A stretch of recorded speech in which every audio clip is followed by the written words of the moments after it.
welcome to our channel. Today, we're diving into the essential do's and don'ts of mixing and mastering your own music. So grab your headphones, fire up your DAW, and let's get started. All right, folks. Rule number 1 in the mixing playbook. Always begin with a clean slate. Before you even think about adding reverb or dialing in that EQ, take a step back and listen to your raw tracks. Are there any weird noises, clicks, pops? Get rid of them. Use noise reduction tools, manually edit them out, whatever it takes. Think of it like painting a masterpiece. You wouldn't start on a dirty canvas, right? It's the same with mixing. Organize those tracks, color code them if you have to, and get rid of any unwanted noise before you even think about touching a fader. Now let's talk effects. Effects are like hot sauce. A little bit can go a long way, but too much and you'll ruin the whole dish. It's easy to get caught up in the excitement of adding delays, reverbs, and all those fancy plugins. But trust me, overdoing it is a one-way ticket to muddled mix city. Instead of slapping on every effect under the sun, be deliberate. Ask yourself, what does this instrument really need to shine? Remember, less is often more when it comes to effects. Use them strategically to enhance your mix, not bury it. You know how professional mixes just seem to have that certain something? Well, I'll let you in on a little secret. They use reference tracks. A reference track is simply a professionally mixed and mastered song in a similar genre to yours. Think of it as your sonic blueprint, a guide to help you make informed mixing decisions. Use the reference track as a benchmark to guide your mixing decisions and get your track sounding closer to the pro level. Now, let's talk about one of the most powerful tools in your mixing arsenal, EQ. EQ, or equalization, is like surgery for your audio. It allows you to precisely sculpt the frequency content of each track. For example, if your bass guitar and kick drum are fighting for space in the low end, you can use EQ to carve out some room for each element to breathe.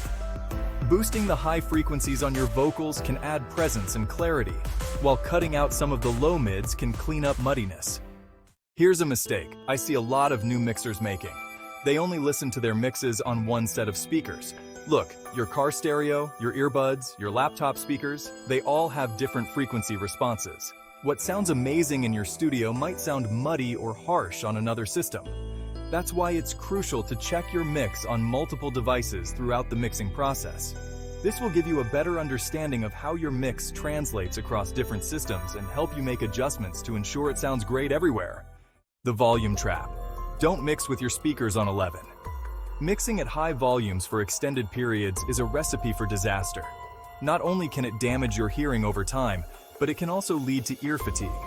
When your ears get tired, they become less sensitive to subtle details, and you might make poor mixing decisions. Keep your monitoring level at a moderate volume where you can hear all the details without straining your ears. Ear fatigue is real. The importance of taking breaks. Mixing is a marathon, not a sprint. When you're working on a mix for hours on end, your ears can get tired and your objectivity goes out the window. You start to lose perspective on what sounds good and what needs work. Step away from the speakers, give your ears a rest, and come back to the mix with fresh ears. Beyond presets, finding your unique sonic palette. Presets offer a quick and easy way to get a certain sound, but if you're relying solely on presets, you're missing out on a world of sonic possibilities. Presets are a starting point, a foundation to build upon. Don't be afraid to experiment. Develop your own unique sonic palette by going beyond the presets and exploring the full potential of your mixing tools. Compression control, finding the sweet spot. Compression is one of the most powerful tools in mixing, but it's also one of the most misunderstood. Used correctly, compression can add punch, control dynamics, and glue your mix together. But overuse it or use it incorrectly and you risk sucking the life out of your track. Use it to tame peaks, even out levels, and add subtle warmth and punch. The final touch, don't forget to master. You've spent hours, maybe even days crafting the perfect mix, but there's one crucial step left before you unleash your music upon the world: mastering. Mastering is the final stage of the audio production process, where your track is polished and optimized for all playback systems.